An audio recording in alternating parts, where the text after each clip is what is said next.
Hi, this is the Business Guy, and today we're going to talk about how to get the best deal possible on a car. And we're going to put a special emphasis on exactly how to pay cash for a car, because that's how you'll get your best deal, so stay tuned. And there are 6 things you need to do. And then we'll quickly talk about the 6 benefits of paying cash for a car. And finally, we'll tell you why car dealers don't want you to pay cash. So here are the best ways to buy a car in this order. Number 1, save up and pay cash, and stay tuned, I'll tell you exactly how to do it. Number 2, finance it. Strongly not recommended, and I'll tell you why. And number 3, the worst way to buy a car is leasing. It's the most expensive way, so don't lease a car, and I'll tell you how leasing cars cost me over $7 million in my lifetime. And you heard that right. And I think after you watch this whole video, you'll agree that saving up and paying cash is the right thing to do, and you'll see why the car dealers try to get you to finance, so stick with me. So to buy a car and get the best deal, when you buy a car for cash, you want to do these 6 things. Number 1, set your budget. That is, you decide how much you're going to spend. Don't just walk into a car lot and let some salesman grab a hold of your emotions and put some psychological jujitsu move on your brain that his sales manager taught him that morning. And as a general rule, the things that you own with motors should never be more than half of your annual household income. So if you make $100,000 a year, your car or cars combined should not be more than $50,000. So that's financial rule number 1. Financial rule number 2, unless you have $1 million in the bank, buy a car that's 2 years or older. And if you're 2 years or older, please click the like button below so YouTube promotes this video, and really appreciate it. And if you haven't already, you can click the subscribe button so that when more videos come out like this, you'll be up to date right away. Now keep in mind, we buy with emotions and we justify why we did it with logic. For example, I really want a new car because it will make me feel good for a couple of weeks when my friends say, "Cool, you got a new car." But we justify it by saying, "Well, I want a car that won't break down on the highway." Well, nonsense. The average new car has 5 manufacturing defects, one of which is a major defect. Used cars have gone through most of the recalls and have had the defects corrected for the most part. Plus, you'll buy it for a fraction of the price. After just 1 year, a car loses 20% of its value. 2 years, 33%. And in 6 years, a car loses 60% of its value. So let those goobers who buy it new take the big hit up front, not you. So number 1 is set your budget. Number 2 is save your money. If you can afford the monthly payment, you can afford to stick that much into a separate bank account each month and pay cash for the car. First, you'll get a better deal on the car. Second, you'll have a lot more peace of mind that you don't have to write that check every month. Now keep in mind, you qualify for a loan based on your income if you keep your job. If your income source is cut off, or even if it remains, what do you think would make you happier? Having a payment or not having a payment? So put yourself in control, not some bank with skyscrapers that you're paying for. Like a dumb butt, I leased a car for most of my adult life. I just didn't know. I didn't know any better. And I did well because I made a lot of money most of my life. I leased a Hummer back when it was cool.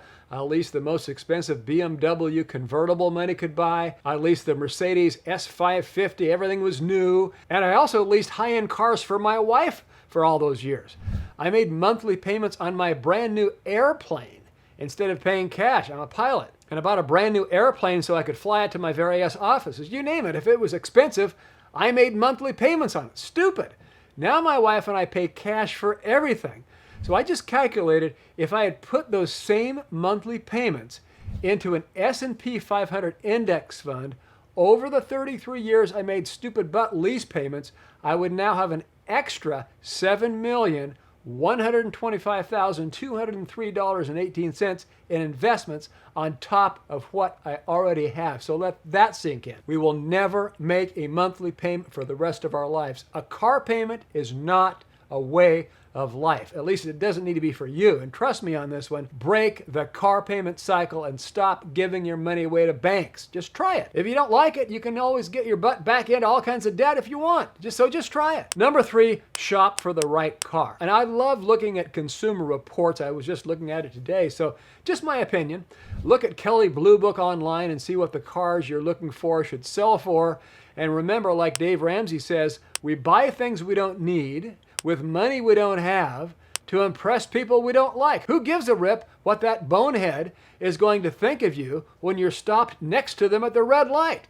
Does their approval really matter in the long run? Of course it doesn't. On top of that, buy something dependable. Like Warren Buffett says about stocks, it's better to buy a good car at a fair price than a fair car at a good price. So get something reliable as long as you stick within a price range so you can pay cash. Number 4, shop at the right place. Private sellers, online car retailers, independent used car dealerships. I really prefer licensed car dealerships, whether online or in person, if you're not experienced, since you have someone to come after should something go wrong, such as a defect in the title, such as someone selling a car they don't really own. If you do buy directly from a private seller, be sure to bring a bill of sale agreement with you because most people won't be prepared.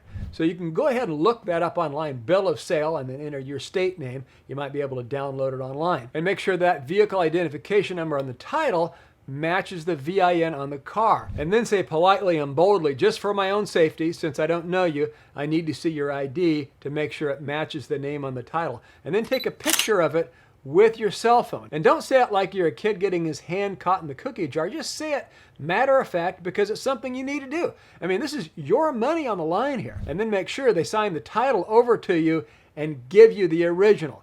In fact, I recommend that you have an attorney look things over first if you're not too familiar with things. Number 5, get an inspection. If you have a mechanically inclined friend or know a trusted mechanic, pay them a few bucks to look the car over for you. As a second option, do an online search for pre-purchase car inspection near me, and you'll most likely find somebody who can look over the car for you.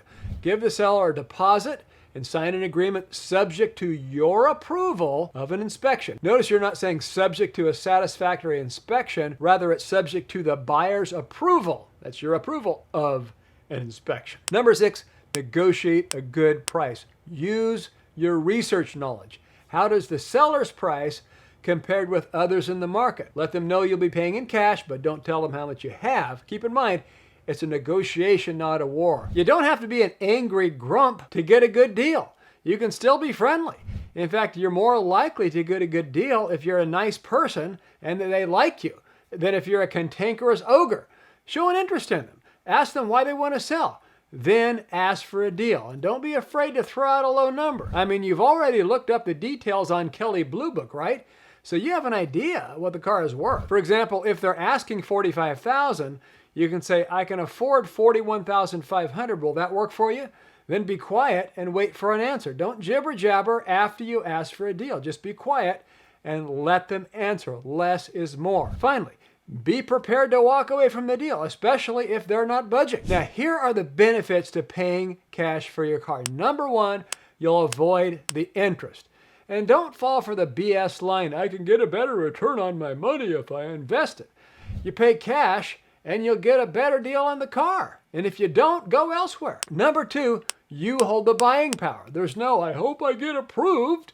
You're the one doing the approving and disapproving because you'll only buy the car if you can get the right car for the right price. Number 3, there's no monthly payment. You lose your income and it's not going to bite you in the butt as much because you won't have that payment sucked out of your bank account. Number 4, you set the budget. You decide how much you're willing to pay, cash, and you'll be less swayed by the tricky emotional games of the salesman and his manager. Number 5, depreciation doesn't matter as much. The minute you drive off the car lot and your brand new ride is the minute it starts losing value. And that's the difference between what you paid for it versus what you can sell it for. It's called depreciation. And number 6, the car is yours. You own it, not some bank who can rip it out from underneath you if you don't pay your loan. Now keep in mind, as we said, car dealers don't want you to pay cash. Why? Because they know they can make more money in interest when you lease through them. Salesmen make the most money if they can con you into leasing a car. It should be called fleecing instead of leasing because that's what they're doing to you. Your salesman might speak into your fears in order to talk you into a loan too. If your budget is set at $8,000, but the nicer model could be yours for $10,000, they'll do everything they can to get you to sign the dotted line. It's only $2,000 more, right? And that's trouble talking. They make more money on new, so they try to talk you into a reliable vehicle that can get you from point A to point B without the fear of getting abandoned in the middle of a dark country road, blah, blah, blah. They're only thinking about their bottom line, not your benefit. So that's how to get the best deal on a car, how to buy it for cash. Like, subscribe, share. Bye.